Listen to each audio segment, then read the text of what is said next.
Você já parou para pensar por que a humanidade passou por diferentes ensinamentos morais ao longo da história? Por que Moisés trouxe uma lei, Jesus outra, e hoje o Espiritismo surge com uma nova perspectiva? Hoje vamos explorar uma visão fascinante sobre a evolução moral da humanidade segundo os Espíritos. Imagine a humanidade há milhares de anos. Povos semi-selvagens, imersos em práticas pagãs, sem uma noção clara da divindade. Foi nesse cenário que Deus escolheu um instrumento, Moisés. Mas por que Moisés? Por que o povo hebreu? Segundo os Espíritos, o povo hebreu não foi escolhido por acaso. Ele foi o instrumento divino para revelar Deus não apenas aos hebreus, mas a toda a humanidade.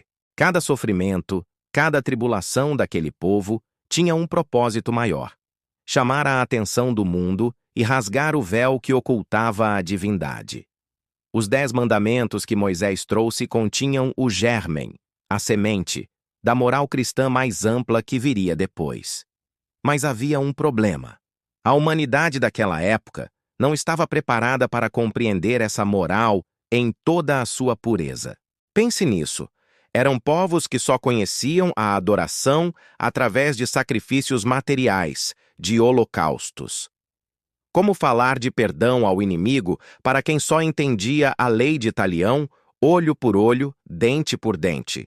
Como ensinar uma religião totalmente espiritual para quem precisava de representações materiais? A religião hebraica era, portanto, uma religião de transição. Os holocaustos falavam aos sentidos, enquanto a ideia de Deus falava ao espírito. Era o começo de uma longa jornada. Então veio o Cristo. E com ele, uma revolução silenciosa, mas profunda. Jesus foi o iniciador da mais pura, da mais sublime moral, a moral evangélico-cristã. Uma moral que propõe algo extraordinário: aproximar os homens e torná-los verdadeiramente irmãos. O que Jesus trouxe de tão revolucionário? A caridade genuína, o amor ao próximo sem distinções, a solidariedade universal. Conceitos que parecem simples hoje, mas que eram absolutamente transformadores há 2000 anos. A mensagem espiritual nos diz: um dia, Deus permitiu que o homem visse a verdade varar as trevas. Esse dia foi o do advento do Cristo. Mas o que aconteceu depois? Após a luz viva, voltaram as trevas. A mensagem foi deturpada, diluída, esquecida em meio a dogmas e interpretações humanas. O mundo novamente se perdeu. E então surge uma pergunta crucial. 18 séculos após o sangue de tantos mártires, por que o reino do Cristo ainda não veio? Por que a humanidade ainda sofre, guerreia, se divide? A resposta está na nossa própria evolução, ou na falta dela. É aqui que entra o Espiritismo, não como uma religião nova, mas como a conclusão de um processo iniciado há milênios. Segundo os Espíritos, Moisés abriu o caminho, Jesus continuou a obra, o Espiritismo a concluirá. Mas o que isso significa na prática? O Espiritismo surge como a alavanca que Deus utiliza para fazer a humanidade avançar. É chegado o tempo de desenvolver ideias que estavam nos desígnios divinos desde sempre. Aqui está o ponto crucial.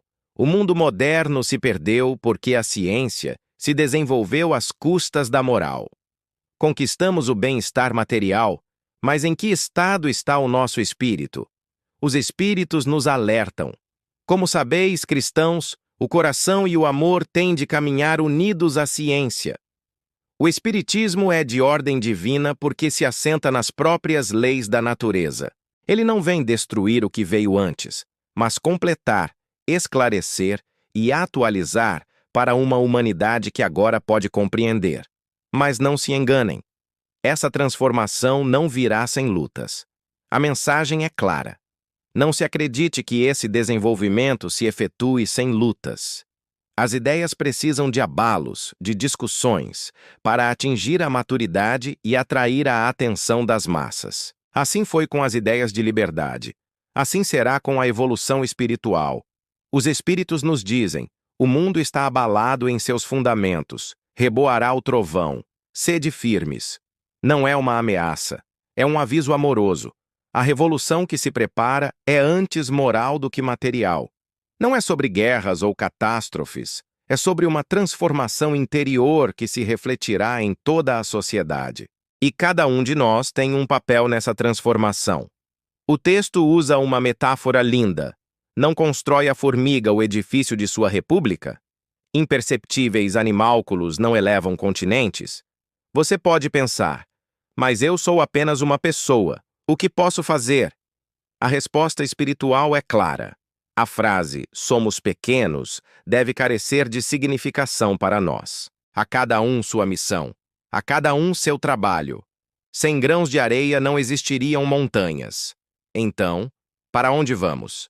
O Espiritismo descerra as portas da compreensão sobre a vida futura, não através de dogmas cegos, mas através do conhecimento das leis naturais que regem o universo espiritual.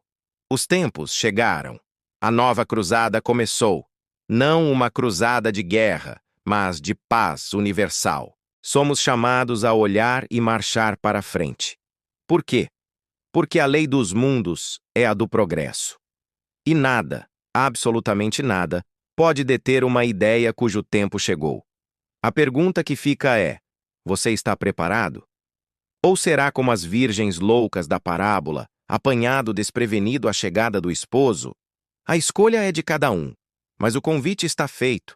Se este vídeo fez você refletir, deixe seu like, compartilhe e se inscreva no canal. Nos comentários conte: você acredita nessa evolução progressiva da moral humana? Vamos conversar. Até o próximo vídeo e que a luz esteja convosco.